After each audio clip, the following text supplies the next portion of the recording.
¿sí?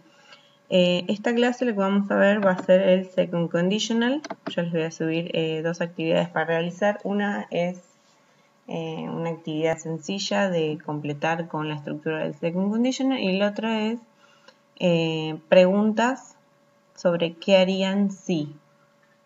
¿Sí? Recuerden que el second conditional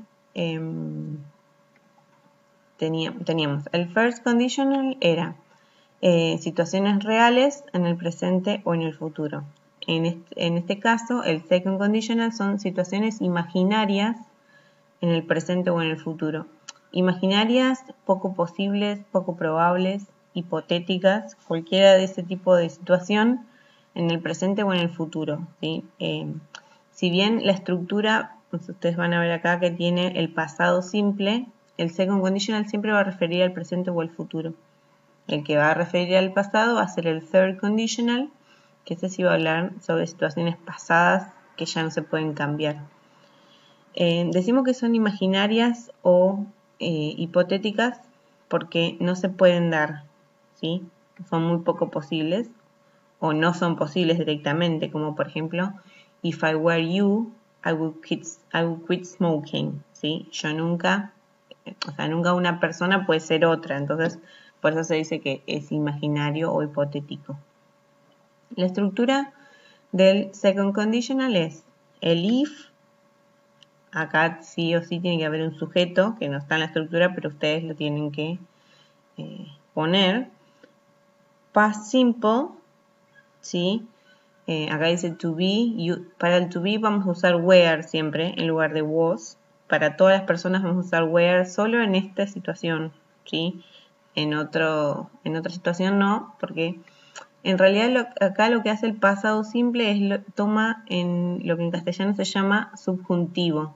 ¿Sí? Como en inglés el subjuntivo no existe como tiempo verbal, toma elementos de otros tiempos para conformarlo, ¿sí? Entonces es lo que en castellano, en español diríamos si yo tuviera, si yo ganara, si yo pudiera, ¿sí? Eso sería el pasado simple. No tiene el significado que tiene el verbo en pasado simple. No es si yo gané, ¿sí? Es si yo ganara. ¿Sí? No es si yo fui, es si yo fuera, ¿sí? Por eso es que vamos a usar el pasado simple, aunque refiera al presente o al futuro.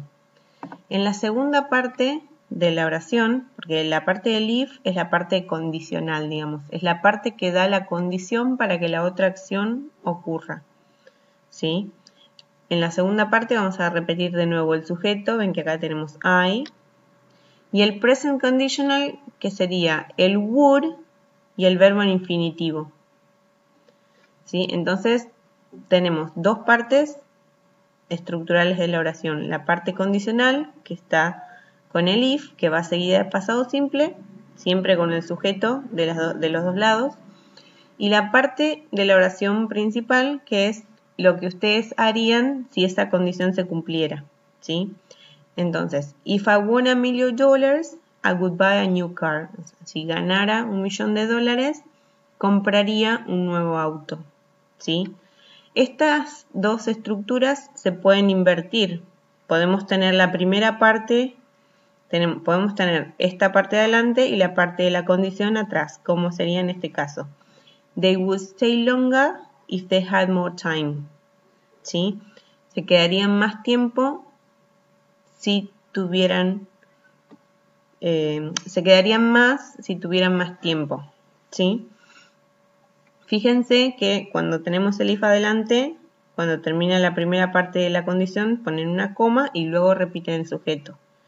Cuando el if está del lado de atrás, nos lleva a esa coma intermedia, pero el sujeto está de los dos lados, ¿sí? Siempre se repite el sujeto, porque recuerden que el inglés no acepta el sujeto tácito, entonces nunca podemos empezar una oración con un verbo o con alguna otra expresión. Por ejemplo, en español tenemos los adverbios de tiempo, de lugar, que pueden preceder un verbo.